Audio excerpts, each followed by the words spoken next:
ఇవన్నీ మనోదేహములకు సంబంధించిన విషయాలు మనం చెప్పుకున్నాయి. ఇవన్నీ స్వప్న సమానమే. ఒకవేళ నీకు అదృష్టం ఉన్నా దురదృష్టం ఉన్నా ఇవన్నీ మనోదేహములకే, ఇవన్నీ స్వప్న సమానమే. అంచేత ఈ స్వప్నం సమానమే కాబట్టి దీని గురించి బెంగలు పెట్టుకోవటం, దీని గురించి విషయాన్ని తెచ్చుకోవటం, ఏంత నీ తలకాయ పాడు చేసుకోవద్దు. నువ్వు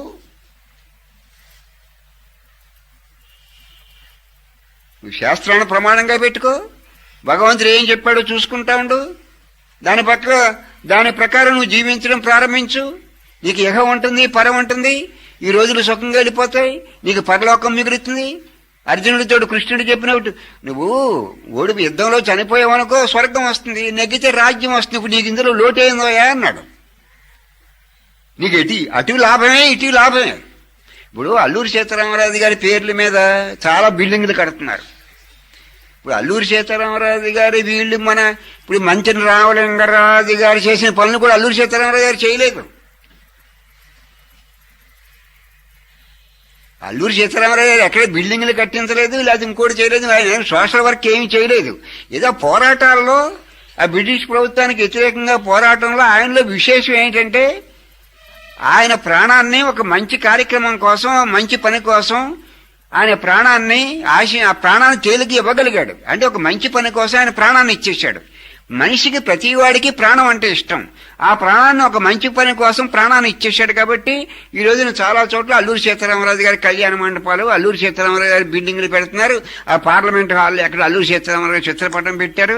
దీనికి ఒకటే విషయం, అంతకంటే ఏమి లేదు. ఒక మంచి పని కోసం ప్రతి వాడికి తన ప్రాణం అంటే ఇష్టం. ఆ ప్రాణాన్ని తేలిగ్గా ఒక మంచి పని కోసం ఇచ్చేశాడు. కాబట్టి అల్లూరి సీతారామరాజు గారిని ఈ రోజున మనం గౌరవిస్తున్నాం. మంత్రి రామలింగరాజు గారు చేసిన బిల్డింగుల్లో మంత్రి రామలింగరాజు గారి వీళ్ళు కట్టిన బిల్డింగులు ఆయన ఏం కట్టించలేదు.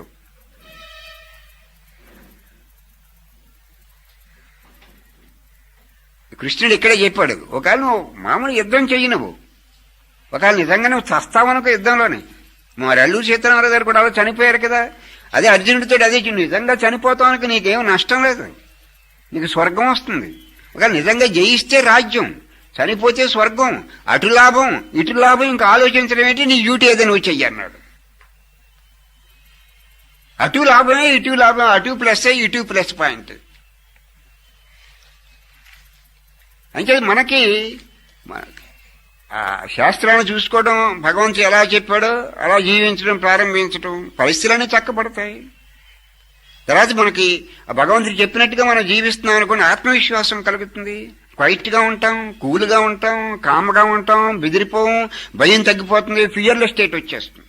ఏంటి భగవంతుడి యొక్క వాక్యాన్ని ప్రమాణంగా పెట్టుకుని జీవిస్తుంటే స్లోగా ఫియర్లెస్ స్టేట్ వచ్చేస్తుంది వాళ్ళకి.